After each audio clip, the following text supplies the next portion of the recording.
একটা engineer design করে বাড়ির লোড ক্যালকুলেশন করে অনেক বিবেচনা করে একটা কলমের রড সাজায়, রড বাইন্ডিং করায়।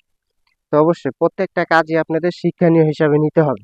নতুন নতুন কাজ আসবে, নতুন নতুন আপডেট হবে, ঠিক আছে, এগুলো আপনাদের নিতে হবে মেনে। কারণ সব রকমের কাজ যদি একই হইতো তাহলে তো আপনারা কাজ করতে পারতেন না, তাহলে যার যার বাড়ির কাজ সে সেই করতো।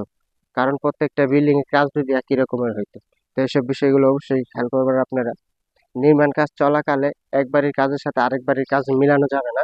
এইসব বিষয়গুলো মাথায় রেখে তারপরে আপনাদের নির্মাণ কাজগুলো করাইতে হবে এবং কি করতে হবে।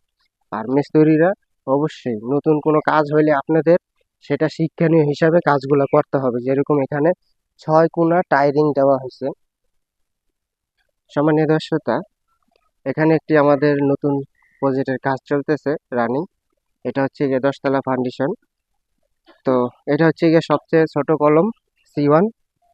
তো এটাতে যে টাইটা ব্যবহার করা হয়েছে, যে ইঞ্জিনিয়ার ডিজাইন করে টাইটা যে ব্যবহার করা হয়েছে, তো আসলে আমাদের দেশে অনেক মিস্ত্রি, অনেক ইঞ্জিনিয়ার ডিজাইন করলে বলে থাকেন যে আসলে এরকম ঝামেলার কাজ ইঞ্জিনিয়াররা কেন দেয়।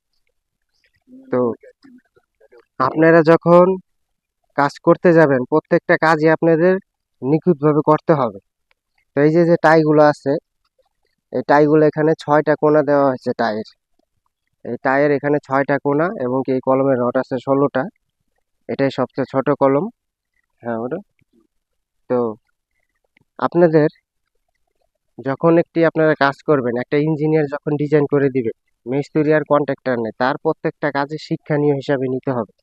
কারণ একটা পবিত্র কন্ট্রাক্টরের এবং মিস্ত্রির কাজই হচ্ছে গিয়ে যে কোনো কাজ সেটা শিক্ষণীয়ভাবে নেওয়া। আমাদের দেশে অনেক ইঞ্জিনিয়াররা ডিজাইন করে দেয় অনেক রকমের, এটা অনেক মিস্ত্রির বলে এরকম হয় না, এরকম করলে ভালো হইতো। দেখেন প্রত্যেকটা বাড়ির কাজ যদি একই রকমের হইতো তাহলে বাড়ির কাজ কেউ করতে পারতো না, যার যার বাড়ির কাজ সে করতো। তো তাই অবশ্যই যে ইঞ্জিনিয়ার ডিজাইন করে দিবে সেই ডিজাইন অনুযায়ী কাজ করার চেষ্টা থাকতে হবে আপনাদের, তাহলে আপনাদের কাজগুলো পারফেক্টলি ভাবে হবে এবং কি আপনারা অভিজ্ঞ হয়ে উঠতে পারবেন। তো এখানে যে কলমটা আছে এখানে টায়ারিং গুলো দেখেন, 6 কোণা টায়ারিং খুবই ভেজাইলা। তো মিস্ত্রির টানার সময় আর কি আমার মিস্ত্রির একটু করছে। আমি কই দেখো, কাজ তো কাজই কাজ, এখন যত ঝামেলার হোক সেটা কাজ।